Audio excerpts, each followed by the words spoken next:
So product lifecycle management, or PLM. Okay, so as we said before, Windchill is a PLM system. And really, if we come back to our digital organization diagram, the idea here is that we've got multiple departments that we're working with now. So the focus of PLM is really across the organization, not just limited to engineering, which tends to be the PDM focus. So all of these different departments are generating information, okay? And they might be sharing that information between them and reusing information from other departments, okay? So that's where we introduce that concept of the digital thread, that ability to, maintain that connectivity as we move around between departments. In a lot of organizations, engineering generates a lot of that data that gets used downstream. The models will be used by manufacturing, they might be used by service, they might be used by sales and marketing for information. So a lot of information, not all of it, but an awful lot of it starts in engineering, which is why engineering tends to have these tools like PDM. But as we move into the organization, we need something more than just that engineering focus. Okay. So we have that digital thread, and then we might be looking at building things like digital twins from that digital definition that we've got of that product. Okay. So to explain that in Windchill terminology, right? So we have these ideas of documents. That's really what PDM is concerned about, is managing of documents. So that might be CAD documents. Okay, so we might have, like we just saw before, we might have our Creo assembly that we've checked in, or others, as I showed before, Windchill is multi-CAD. So we can have our CAD data checked in.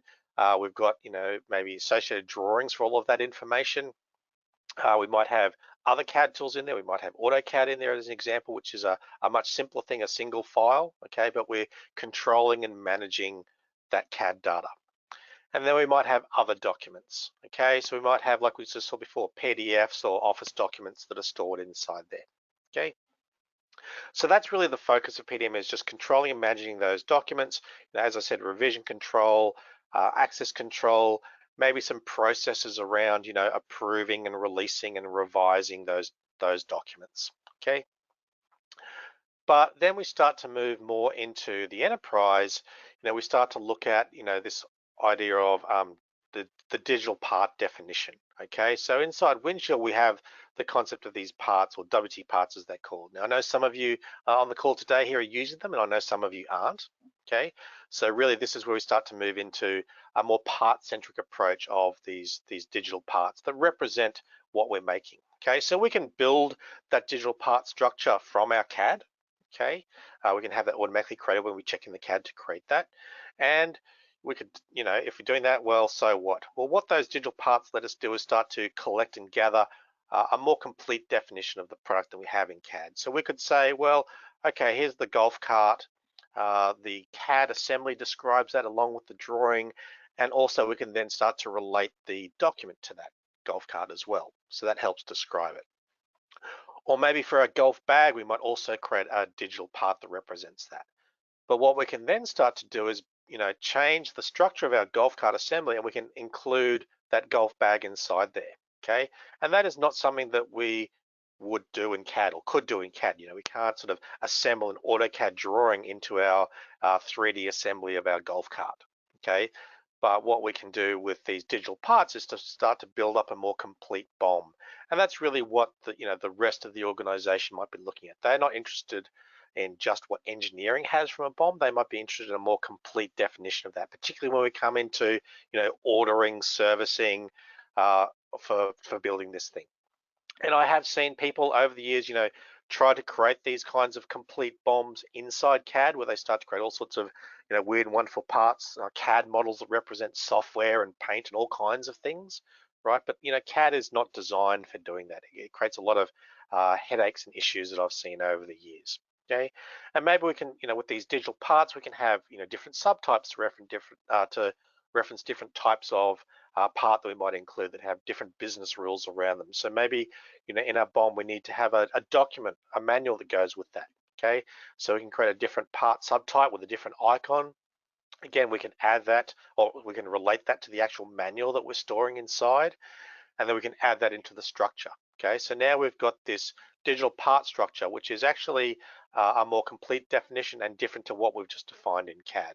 Okay, And that's really the heart of, where people start to move into PLM, is getting into that concept of BOM management, okay? Creating that holistic definition that brings together all of those different bits of information. So CAD, documents, requirements, all of that other information in a form that you can understand that's related to the product that you build, okay? And from there, we can start to look at things like product variability. Okay, so we might have different offerings that we might have. So in our snowmobile, we might have different chassis, different engines, different cockpits or suspension or tracks that we might use. Okay, so some people will do all of that in CAD, right? And absolutely, I've seen plenty of customers do that. As the product gets more complex, obviously the CAD overhead becomes a lot greater. Okay, so there are tools inside PLM to help us manage that. We can look at different views of that BOM. Okay, so we might have, the idea of, the engineering BOM that maybe comes from CAD, but we might want to restructure that for a manufacturing BOM or a service BOM or those sorts of downstream things. Okay, because often, the way we design it isn't the way that we put it together. Okay, so the ability with PLM, those downstream departments, they would maybe take something that engineering has and they want to look at that in a different form. So PLMs is still set in a linked and controlled way that we can trace back through the history and make sure that updates are carrying through. We might have created a manufacturing BOM. We can even take that then to start creating manufacturing process plans. So we can take that information from engineering and start to break that down into operations and work cells and define work instructions from all of that using the visualization that we've got there. Okay, we can even, for those of you who are doing model-based definition inside Creo, we can define our control characteristics right back in the original Creo model and have that information flow right through into our work instructions and show those control characteristics are important for the manufacturing process. So I said before about service BOMs. Okay, so we might be looking at creating a service bill of materials for this thing. So in this case, we're looking at things like kits or spare parts, whatever it might be. Again, a very different, potentially a very different view and structure of the product's BOM, okay, as it relates to service. And then another thing that we often get asked about, when people are looking at PLM is, we want to start sharing or exchanging information with other enterprise systems. The idea is that, PLM is an enterprise system that covers the organization. So, companies will often have, an ERP system, another enterprise system. Maybe you've got an MES system or a CRM system or other things like that. These are, systems that cover a lot more of the organization than just engineering. Okay, so the idea is that when we might start to, build these BOMs, we might want to restructure them in a way that matches what we're going to make or what we're going to service or what we're going to order. And then we can start to take that manipulated BOM and interface that into ERP systems. And we've got a lot of different ways to do that inside Windchill. Okay, change management. Okay, so here we're talking more about enterprise change management. So the idea of, we need to make a change to this.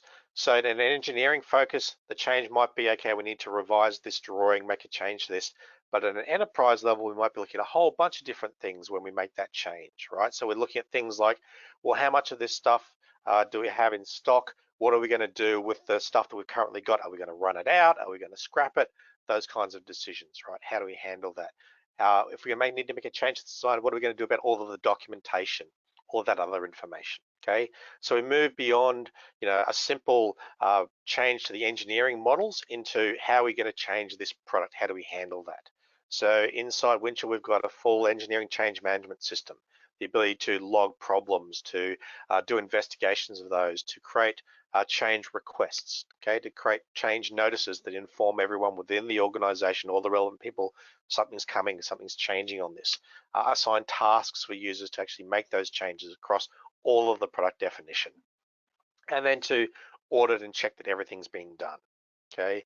So as our product gets changed and evolves over time, we've got, the ability to manage those configurations to understand, what did it look like then? What does it look like now? Okay. Another big part of that change and control is quality management. Okay, so the ability to track and manage the quality of your product. So Again, there are modules inside Windchill for doing things like, you know, supplier audits, internal audits, you know, non-conformances, customer experience, CAPAs. So these again are areas that are typically might overlap with engineering, but often fall outside of engineering. And, you know, PTC has specific examples of these tailored for things like medical device industries where they have more regulatory requirements and certain standards that they need to meet. Okay, and then project management. Okay, so the ability to, you know, collaborate on things across the internal organization and also with external partners and suppliers as well. Okay. And the other part to that, you know, part of the Windchill suite is, you know, I said that, you know, PLM is concerned with the enterprise. So still a lot of that information is generated by the PDM components of Windchill, which is typically done in engineering. So how do those other users in the organization view that information if they're not expert users? Well, then we've got things like ThingWorx Navigate View, you know, a portal for non-expert users to jump in and see the information that's stored inside Windchill.